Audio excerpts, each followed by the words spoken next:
was at the public library the other day, getting my new card, and I said to some librarians, we'll bring you a speaker and I think you guys might be interested in. Who's that? David Weinberger. One librarian heard of you and made a face, and I said he might even address the Dewey Decimal System. That got a rise out of everybody. Now you spent a nice chunk of the book discussing that. Do the librarians love you or hate you, or here's your card revoked? Yet? Have you had your library card taken away? I've actually had the pleasure of having that happen. Yeah, back in high school. Abuse of library privileges. More.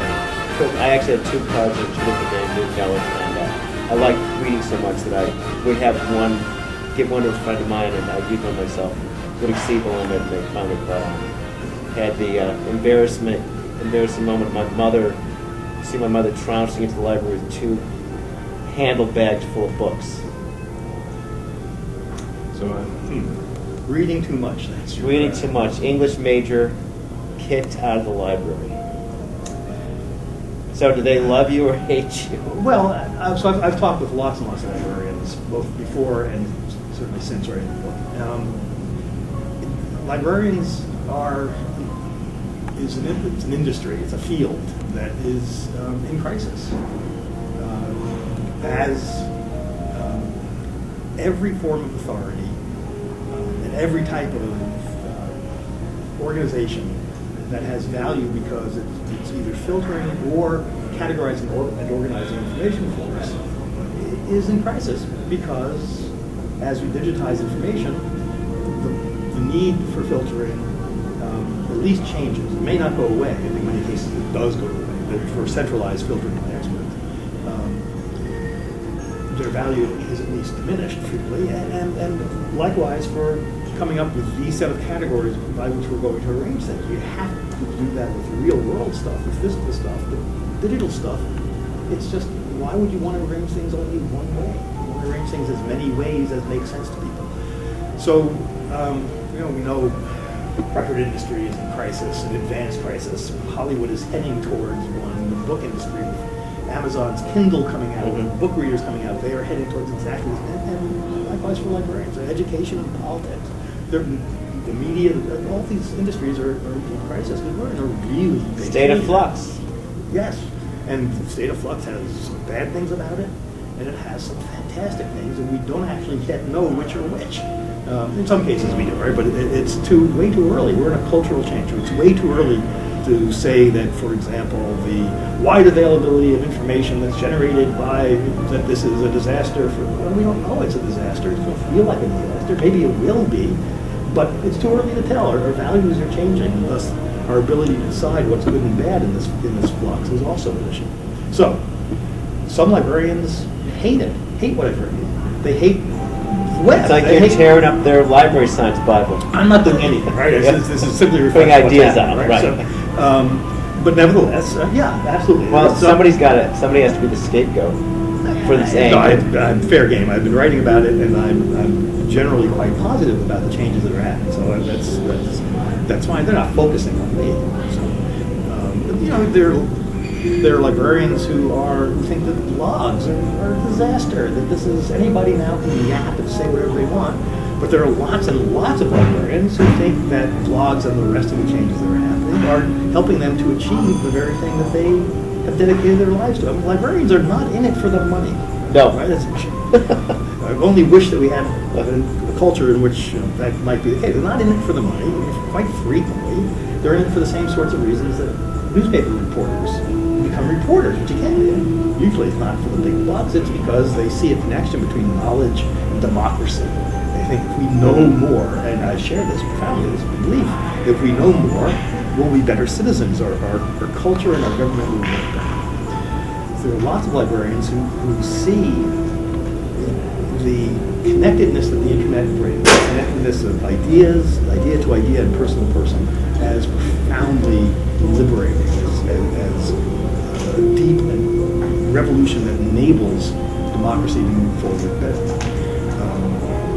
So I can't say that I have no idea what the percentage is but it's absolutely the case that you see people that librarians at both extremes. You have some who are just sort of insanely anti-blog, and what they write is ludicrous ludicrously wrong and just mean-spirited, and you have sort of at the other extreme librarians who are ready to throw out everything and start all over and nothing but tagging.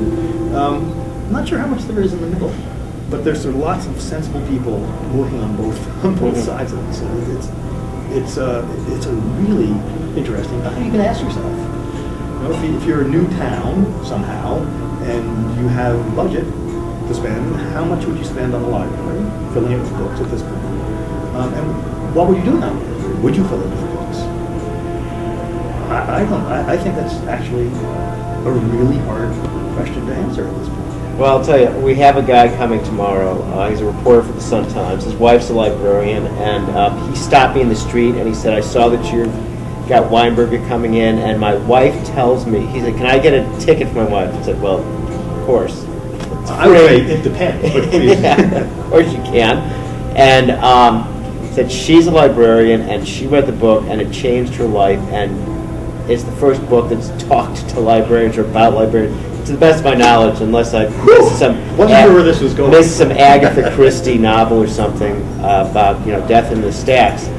There haven't been a lot of books that have addressed the impact of what's going on vis-a-vis the library. And the library used to be a fairly central point for any community. It's so cultural. We built them literally like temples. The Right, they look like them. And as a sign of our reverence for knowledge and for the so. I like reverence for knowledge. One of the things that's most exciting to me about the internet is, in fact, the ability to find what you need and to come into contact with other ideas and our ability to associate ideas, to put ideas together, which is what we call understanding. And this is the thing one of the things that's most exciting to me. Books have been the way in which our culture has embodied knowledge, and books have done yeoman work. Right? They've just been. We've built a culture around them. We put them into temples, the library word on top of it. We've given authors and experts respect if they can write a book that encapsulates. But it turns out that the book itself has shaped knowledge in a way that limits it by the limitations of paper and the economic system that is able to produce paper. Our very notion of what knowledge is has been shaped by the accidents of what we need to do to stitch together books. And once we don't have to stitch together physical books, our sense of what knowledge is, I think, is liberating. Or even what a book is. Exactly. So the notion that a book, for example, our notion of what a topic is determined to a large degree in our culture by what fits between the covers of a book. In fact, we think topics have beginnings and ends because of books have beginnings and ends. We think they're knowable fields that occupy some amount of space in a library. That's an accident of paper. And so when you go back to Wikipedia, so in Wikipedia, I tried to compare the size of topics in Britannica and Wikipedia, and it was you can't do it. No. Because they think about topics differently. Well, you can't really define the limitations of a topic in Wikipedia because it depends upon where the topic takes you. Exactly. So Wikipedia, for various reasons, doesn't like to have more than, I think, 6,000 words for a topic. I may be way off on that. I think that's right. Not including any of the links. Well, including the links, but that's the point. So the links to other related topics. Yeah. So right. So if you look up philosophy in Britannica and philosophy in Wikipedia, the Britannica is 180,000 words overall on philosophy. That's substantial. That's three volumes basically of a normal book. Wikipedia is like 6,000, 4,500 words, something like that. But Wikipedia, every other word is linked. Python did it in one song, though. There you go. And they didn't have Philosopher's Drinking Song. Wikipedia can do that because it doesn't think that it's encapsulating all of philosophy. Rather than 6,000 words in that one article. Rather, that article is really a set of pointers out into a web, a huge web of other articles here, there, all over the place. And so this very notion of what a topic is has been dependent upon what a book, the nature of books, that goes away, and we have a much more fluid sense of topics that allows us to pull together ideas much more fluidly. There may be some downsides to that, I'm sure there are. but there's an enormous upside to it for knowledge and what's required. So there's librarians, there are lots and lots of librarians who are just supercharged with enthusiasm for the opportunities locally. Okay. And there's some great empathy. So let's get that book burning started tonight. I want to start with this one. Well, that's actually interesting topic. But I will come out firmly against it. Okay, that would be cool.